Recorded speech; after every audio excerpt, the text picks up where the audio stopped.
This is Parenting for the Everyday, a podcast dedicated to meeting parents in the trenches of parenthood.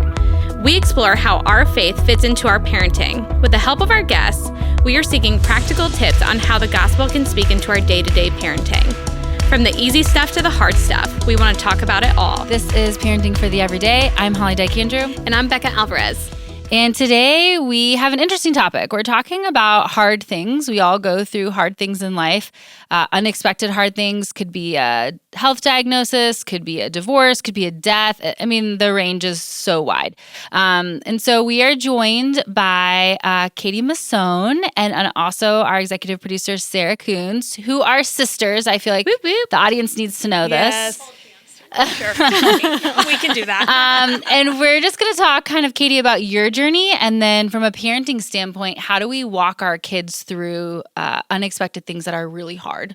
How do we be there for our kids? How do we talk them through it? And yeah, all the things. Awesome. Thanks for being here. Thanks for having me. I'm excited. I would just like to say on a side note, because it's a parenting thing, I think it's just good to say that you and I probably really didn't start becoming like friends until, I mean, really, honestly, I don't feel like it's after that. Whoa. That's awkward. Well, no, it was college, even like post-college. But I just think that's good to know, because I think even as a parent myself, sometimes with my kids, I'm like, oh, are they ever gonna feel this close? And some siblings naturally are that way. And so I just think there's only 3 years difference between us, which isn't a lot. But I just want to, hopefully that's encouraging for some of our listeners. I think that is, because like if you just see you guys today, you would assume like, oh, they're best friends. You've always been like that. No, and that is not true. It was rough in high school there. And before we get because of me, let's be honest. Before we get started too, I also want to say just on this topic is that you mentioned, Holly, that everyone goes through hard things. But I think before I became a parent, I would think about that and not give too much emphasis on it. But now becoming a parent, realizing that parenting doesn't stop even when you go through those hard things. So if you are in the midst of a huge struggle and trying to figure out how to be everything for these tiny humans and continue moving on, how do you do that? And what does that look like? Which we're going to get into, which is so hard when you're trying to figure out how to keep it together and then you're trying to lead them. So let's dive in. I mean, Katy, you went through a hard thing. That's one of the reasons we have you on here. And so let's start there. Why don't you just kind of share your journey and what you've been through and kind of what your last couple of years have been like, and then we'll go from there. Okay. So, again, I'm Katy Masone. I actually live now in Greenville, South Carolina, with my husband, Chris, and we have 2 kiddos, Isaac and Ella, Isaac's a sophomore at Clemson University, and Ella's a freshman there as well. So, but 2 years ago, spring of 2022, I would preface this with saying I'm very, healthy and fitness oriented. Yeah. So this whole situation that happened was like a real kick in the pants, I guess. Mm-hmm. But I felt a lump on my right breast, and I didn't really think anything of it because sometimes you can go for mammograms and they'll be like, oh yeah, that's normal or whatever. So I was 43 at the time, and I was due for a mammogram. I hadn't actually had one in a couple of years because of COVID. And I was due for my just yearly checkup with my primary care. And so I had told her, I said, I felt this. I had told Chris, and he's like, yeah, I'm sure it's nothing, but obviously. So told the primary care, and she said, you're due for a mammogram. Let's just go ahead and get that scheduled. And so went in, and even then the doctors were like, yes, I don't, it's probably nothing. It's probably a cyst of some sort or whatever. But they're like, let's go ahead and do a ultrasound. So went straight into that same day. And, you start to get a little anxious, but I still really wasn't thinking anything.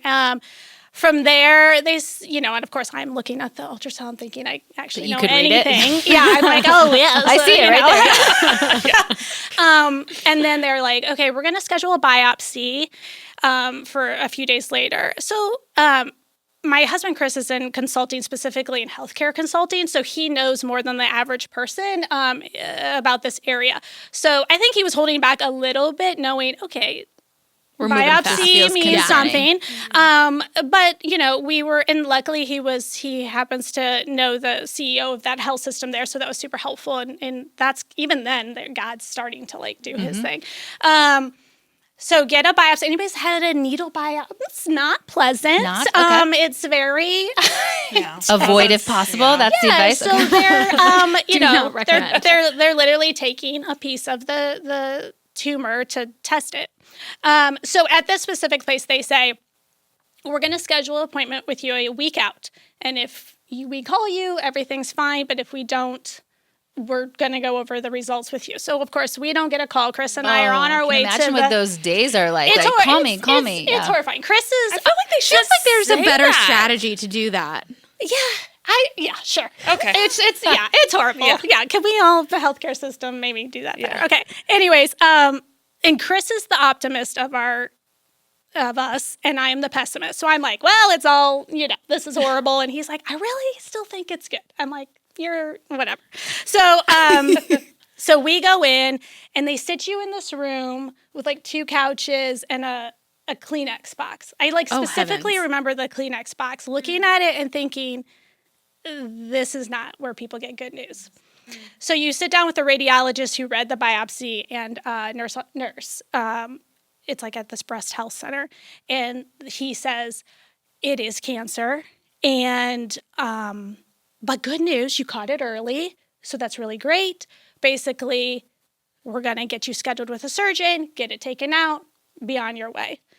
Still scary to hear the word cancer, but we still were like, okay, this is manageable. Meanwhile, then they were going to take it to do further testing because they need to find out what type of breast cancer it is. Because for those of you who don't know, there's a bajillion types of breast cancer, which I didn't know. I don't know. So they take that in. Meanwhile, a guy from our community group, this is, again, where God shows up. He is a breast cancer surgeon. That's which specific. We knew. Yeah. Mm-hmm. But a friend of ours from our community group, and he calls Chris and he says, because at that point we're calling our community group, calling people, say, hey, can you please pray about this? And he says, Chris, I'd really like to be Katy's surgeon, but I know we're close, so I don't want that to be uncomfortable for her, but please consider this. So Chris talks to me, and I, at first I'm kind of a little weirded out because I'm like, I know this man. And I got to go to dinner with you. Yeah. So, and then of course Chris, being in that industry, kind of checks out his health scores, and he's like the best there is in the area. So Chris is like, okay, I feel like John's a good choice. So we actually switch health systems because there's like 2 major health systems. We go to the other one to be with John. And John kind of is just like takes over. He's like finding the oncologist. He's finding all the different people. And you have this meeting called an MDC meeting, which is a multidisciplinary cancer care team like meeting where you meet with, it's kind of overwhelming because you meet with your surgeon, you meet with an oncologist, you meet with a radiation oncologist to basically they meet together and make a plan for you based on all your testing.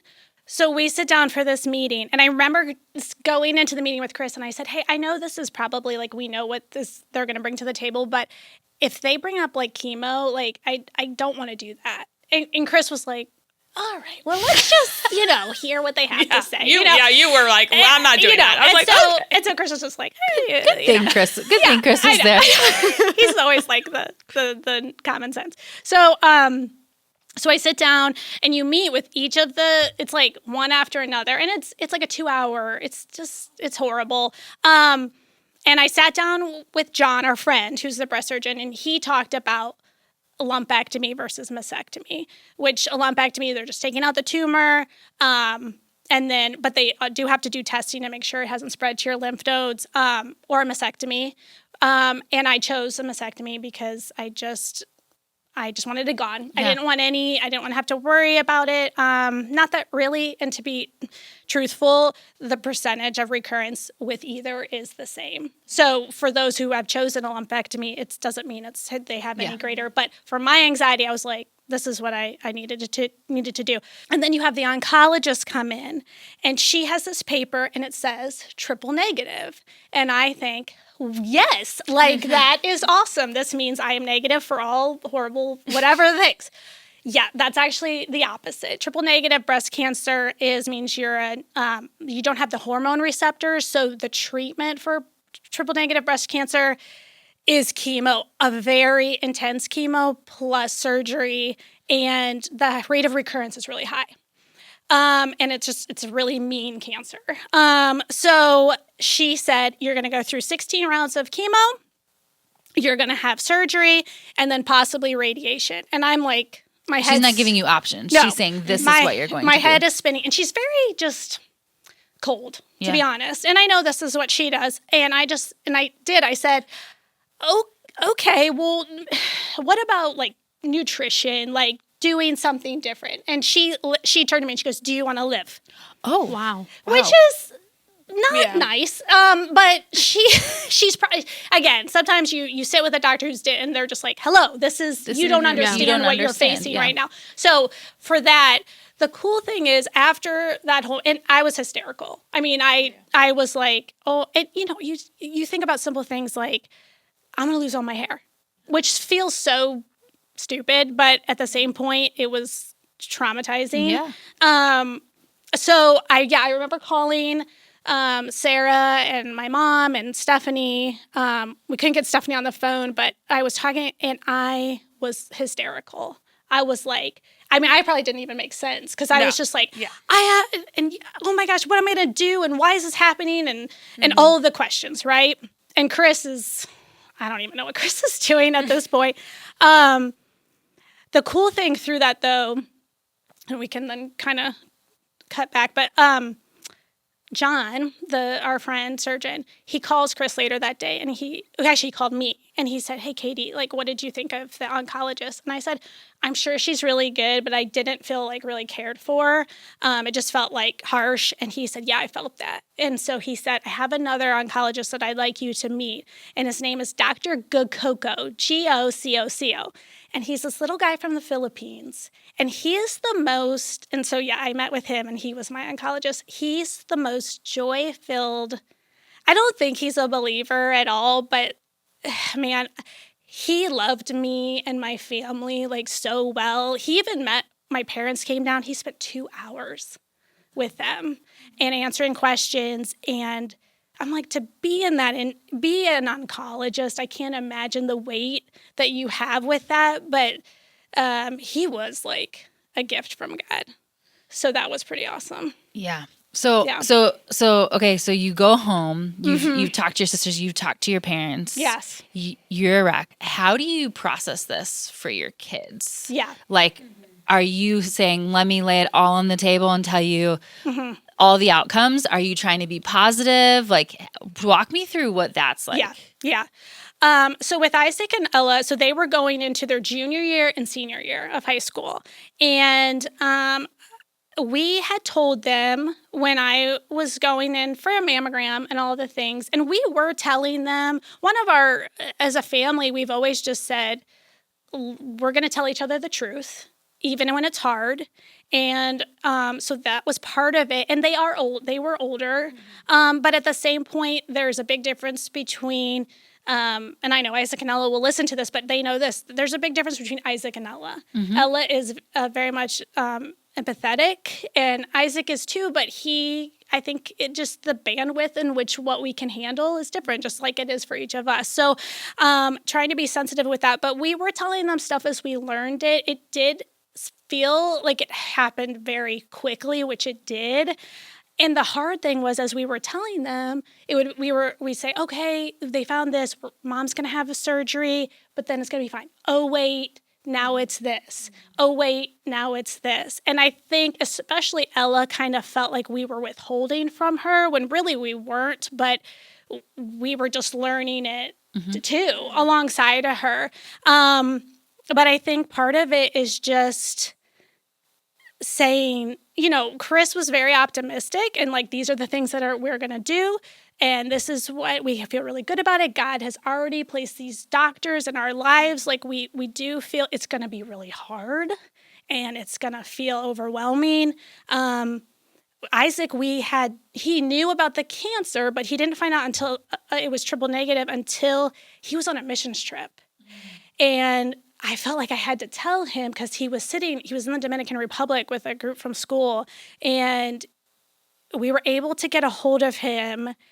And I remember telling him, and he's like, Mom, he was overwhelming. And he's like, Mom, I don't know what to do with this. And I feel like I want to be with you. And I'm like, buddy, you're exactly where you're supposed to be right now.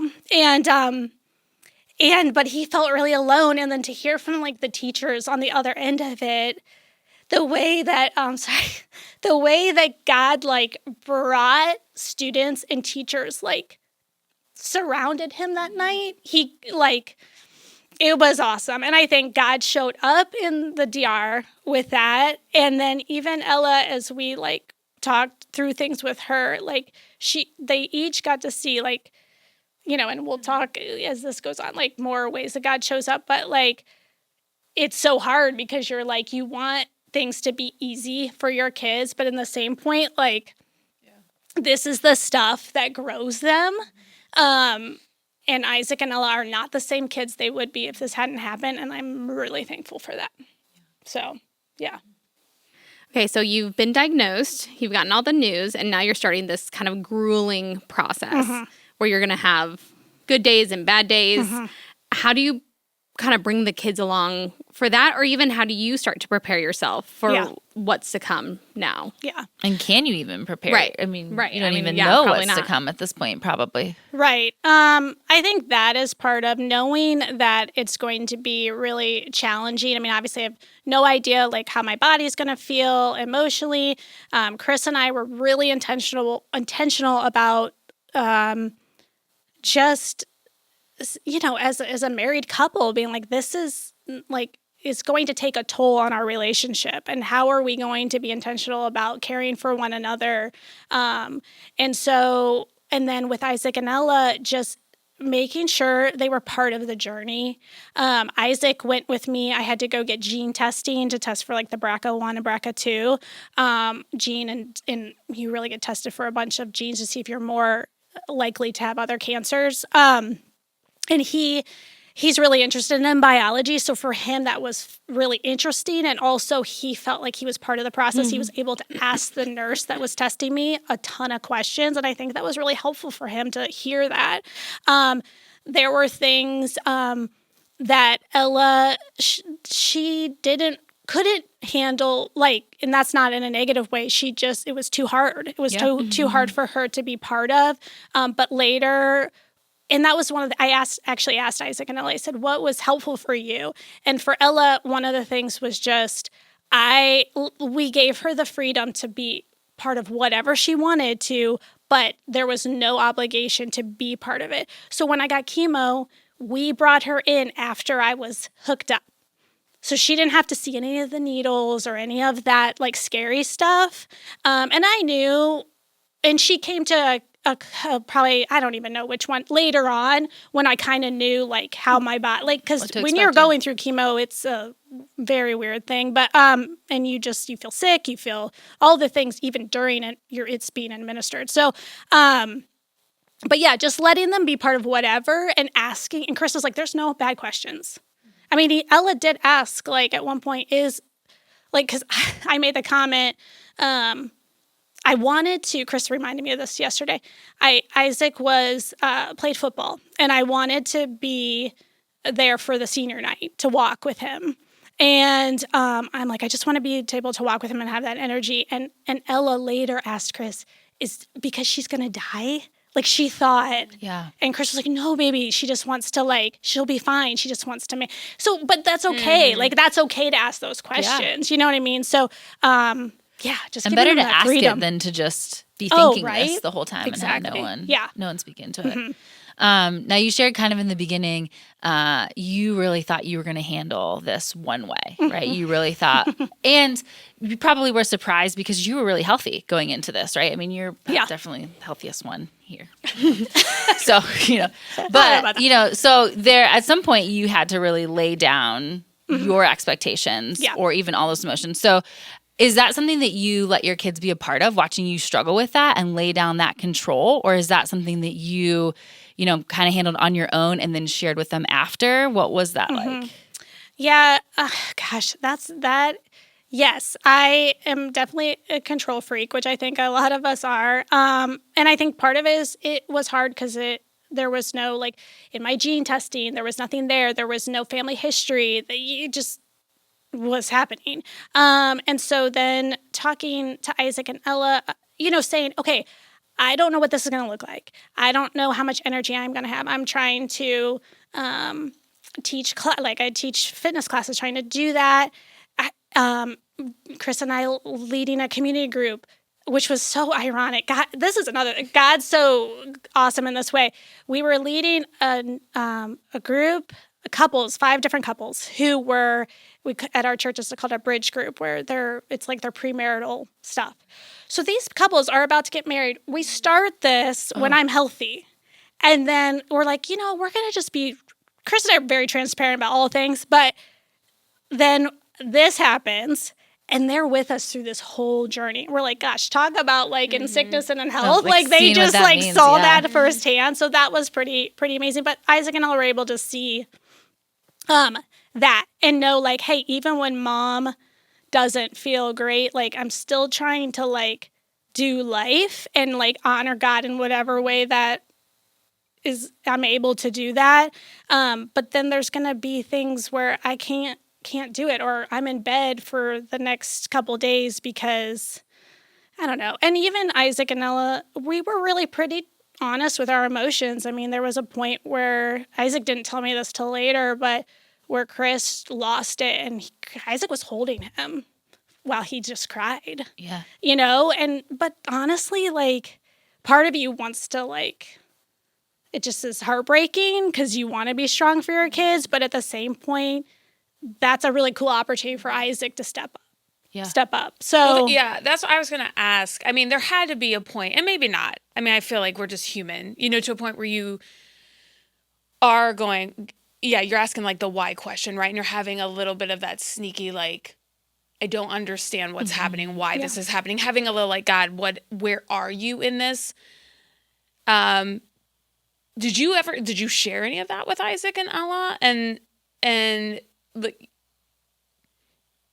then how did you walk them through that? Or did they ever express that to you, going like, I don't know why God's doing this to you? And just feeling maybe even like there could be sadness, anger.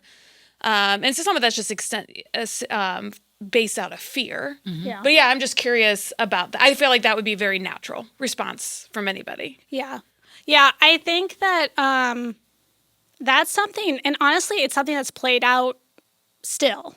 Because like I still have, I mean, to be frank, I think about it every day. I am scared every day that I'm going to find something. And that's just the reality of the situation.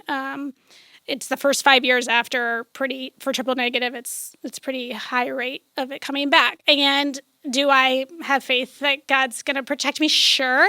But that doesn't mean that I'm not going to get sick again. And that's something like Chris and I, and then talking to Isaac and Ella, do we believe that God is faithful regardless of whether mom gets healthy or if mom is sick? Because if we believe that God is faithful, then we're going to be able to trust him. We may not understand it. We might get super mad.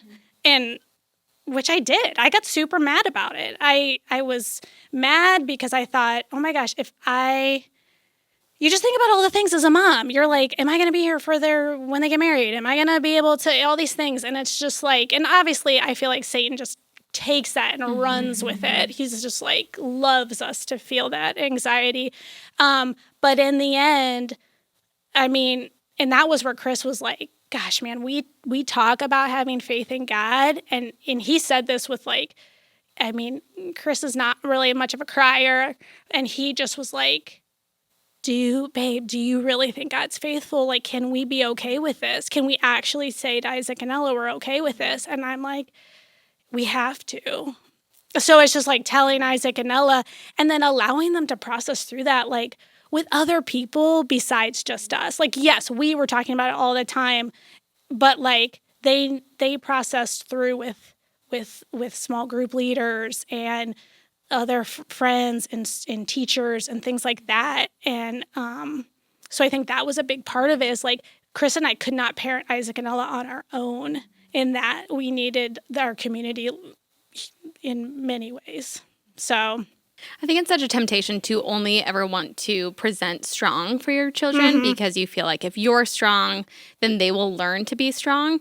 But in psychology, often it is the opposite, that when you demonstrate appropriate emotion, you help them then learn how to demonstrate appropriate emotion. So I think inviting them into something as hard as that, and even on your worst days of feeling angry, of feeling confused, being able to invite them in. I don't feel like God ever called us to not question anything. You know, I think that He's a very understanding God that knows that we will go through hardship, and in that hardship that we will cry out in confusion and frustration. And I think to allow them to know that that's okay, that their future battles may not look the same. Right. And hopefully they don't. But now they have learned a whole different kind of armor that they can use because they saw you walk through it and have you guys walk through it so faithfully, which I think is such an incredible thing. There's so much power in being able to teach your kids how to grieve well and live well. And so that when something hard happens in the future, they know how to, like, what do I do with these questions? What do I do with this anger? What do I do with this grief? What do I do with this fear? And they've kind of had it modeled to, like, okay, we sit in it, we wrestle it, we bring it before the Lord. Yeah. I think it's really important, the distinction between hard things that happen that are completely out of our control, like something like a cancer diagnosis. There is not anything that you did wrong, that allowed that to occur. But there's also hard things we go through because of a choice we make, and it's a consequence of that. So I think it's even good for us to understand the distinction between those two, because there are times where we're going to have to let our kids suffer the consequences of decisions and choices. Whereas, especially for us as moms, we're just like, we want to mama bear that, sweep them up and protect them in that. But I know just from personal experience, the hard things that my kids have experienced or gone through have been some of those things that have allowed them to experience God in a totally different way. And it has shaped and formed them in really unique in ways that wouldn't have happened without the hard thing. But I think the hard things that are out of our control are just, wow, those are really difficult. And I think that's where we do tend to question God's faithfulness. And I think it's just really good to hear you say, like, hey, He doesn't ever change, even if despite our circumstances and whatever's going on with us, which is just really, that's a good thing. Yeah. And I loved it sound like the habit of you guys being able to see the moments where God showed up. So being able to see, like, okay, we had this doctor in our community group. Okay, we were at this place at this time. Okay, Isaac was in the DR with these people. And thus being able to say, like, okay, this is not going well, but look at how God is being kind and gracious in ways. Like, let's find that, let's see that, let's sit in that. Like, I think that's really cool to hear. And a lot of times we do a lot of that reflection after an experience. Like, now looking back, you can see all of those strings. But when you're in the middle of it and every day feels hard from a physical, spiritual, emotional level, it can feel so much more difficult to see where God is showing up. And so trying to be so intentional about having the lens to see it. Yeah. Especially when it's hard. Yeah. Katie, you talked about thinking about it every day, and having it still be a fear just because of the type of cancer that it was. I think that sometimes my fear for bringing my kids into an anxiety of mine would be that then I also give it to them. Do you feel like your kids after this experience are having any of the after effects of it too, of anxiety, of fear, of any of that? Yeah, I think that's something that each of them handle differently. That's something Ella and I talk a lot about. She's actually a psychology major because she did get some counseling through that and saw, like, oh, this is really, like, helpful. Cool. And so she wants to be able to help other kids, like, process through things. So she just feels things so deeply, which I kind of, like, worry that that's not a good attribute for a counselor. But actually, I apparently my father-in-law is a psychologist, and he says that's a good thing. So, so that's really neat to see how God just like kind of shaped her through that. Isaac will tell you, I was never scared that you weren't going to be here. He's actually, my mom was telling me that year he was like, I'm not going to play football because I want to just be there to care for, he's that. And I was like, dude, the best thing you can do is play football so that I can be there on Friday nights to watch you. We even like scheduled my chemo, so I knew that I would feel good that night. But yeah, I think it's just, some of it in God's graciousness, he blocks out. Ella will say, I don't remember half of what happened that year. Because she's just, and thank God for that, really. I think God made our brains kind of amazing. Not kind of, definitely amazing that we don't remember some things that are really challenging. And but yeah, I think it's okay to like talk through that and keep talking through that. And it's so funny because I always, like, one of my go-to songs is like "Fear Is Not My Future" by Maverick City, and it's just like, yes, because like sickness is not my story. God is. And so it's just like, and I don't, sometimes people will be like, oh, can you talk to so-and-so about, it's such a weird, and people will say this all the time, when you go through hard things, you get to experience God in a way that you never thought possible. And I long for that closeness with God that I was feeling when I was going through that, which sounds crazy.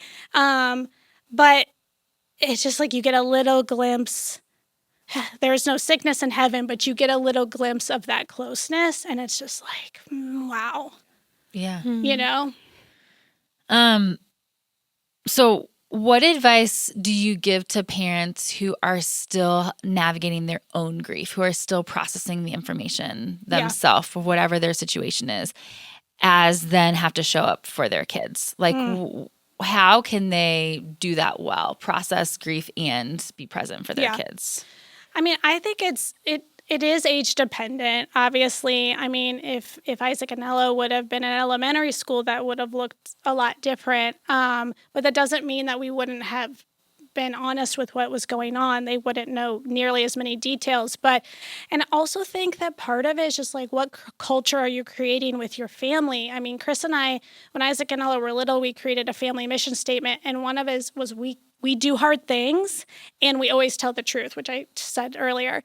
So even as we've been their parents, one of the hard things was we moved to Greenville from Hudson 8 years ago. And that was a really hard thing. We felt like that was where we were supposed to be.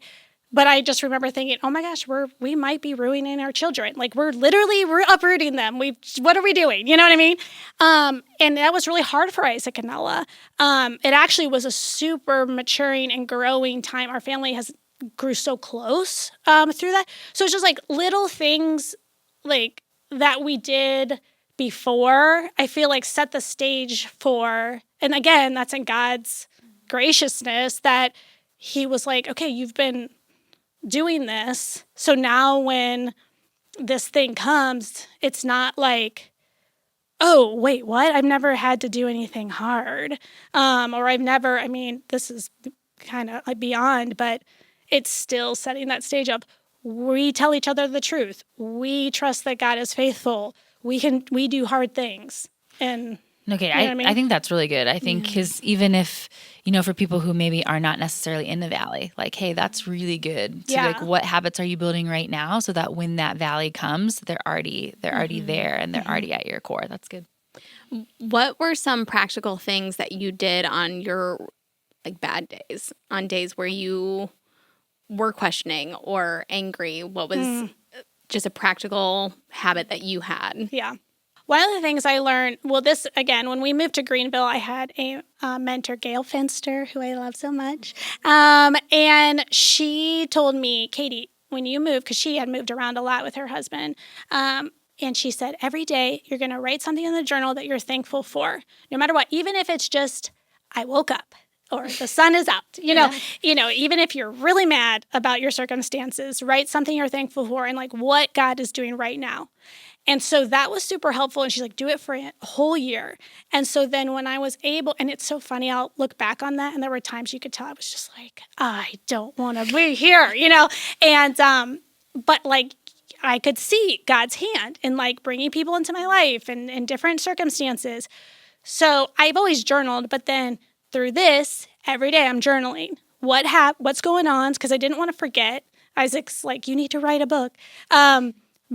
And then like how God showed up, the things I was mad about, the details, what I'm wrestling with, and all the things. So then as I look back through it, I'm like, that was encouraging, especially on the days where I'm like, what am I doing? You know what I mean? I feel like this, and really chemo was very hard. Surgery was the hardest part for me. The recovery was intense. And it's as a woman, it's very like emotional and all the things. And I think it's just writing that stuff down because then you're not sitting in lies that Satan's trying to tell you. You can just be reminded of God's truth and what he's doing. So I think that's super important. At least it was for me. So I think another thing that you did well, and I think you just take this for granted because it's who you are, but you took care of yourself physically. Like you kept moving. You did. I think this would be the perfect excuse to just say, well, what the heck? It doesn't matter. It doesn't matter how I eat or exercise because this happened to me anyway. But you did. And like, I remember distinctly being at your house, working out with you and being like, why is this still really hard? Like, she has cancer, I don't, and I'm still like, like, yeah, I'm good job, Katie. Like, I could see your port, that she had for chemo, and I was just like, oh my gosh, okay, cool, and we're still gonna eat like really healthy and protein shakes and stuff. Cool.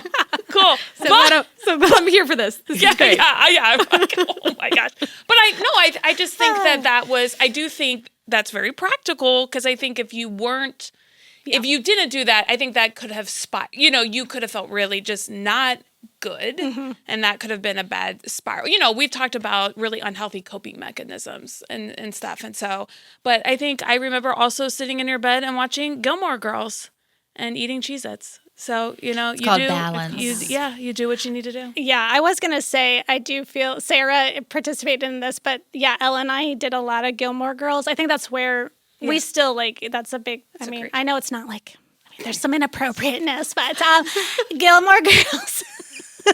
It's a real gem. And eating goldfish or Cheez-Its or something like that in my bed. Yeah, it's great. Guys, I am who I am, so I'm the keeper of the time. Oh, yeah. Okay. She's like, Somebody has to do it. So we are running out of time for today. But I guess as we kind of wrap up, is there anything that maybe you would want to say or to remind someone who really feels like they're in the middle of the thick of it? Yeah. Just kind of leave them with some sort of wisdom or advice. Yeah. Practically, I would just say, I think I spent a lot of time like searching, like, when's my hair going to grow back? When am I going to have my eyelashes? Which, by the way, those fell out 3 separate times. They look great. I was literally just looking they look great. Now they're okay, but they were missing in action for a while, which is really funny because they say, they came out after I was done with chemo, which was a really cruel. They probably don't tell you these things. No, and I was like, these are the things that aren't really that important, but they feel like big. You get back your energy. You do go back to like who you were. You're not the same person. You're actually way stronger in all the ways. But those are just like the little things where I think people are like, when is this gonna, and it does. But on the other side of just my relationship with Jesus, that just trusting in and allowing others to serve, like let God in by letting other people in to your space and don't try to do it on your own and just share what's going on with your family. They want to walk that journey with you, and it's going to be painful and hard, but in the end it is such a like gift that you got to experience that together. So there is light at the end of the tunnel for sure. So. Well, Katy, Sarah, the entire college crew, thank you so much for being here. Thank you for sharing your story. We know it's hard. We know it's hard to go back to those years. But your rawness, your vulnerability, I know has helped me, has helped Holly, and has helped the listeners. So thank you for sharing. Thank you for your faithfulness, even on the hardest days. I think that you have made so many people better for it, even people that you don't know. And thank you, everyone, for listening. This has been Parenting for the Everyday. Tune in next time.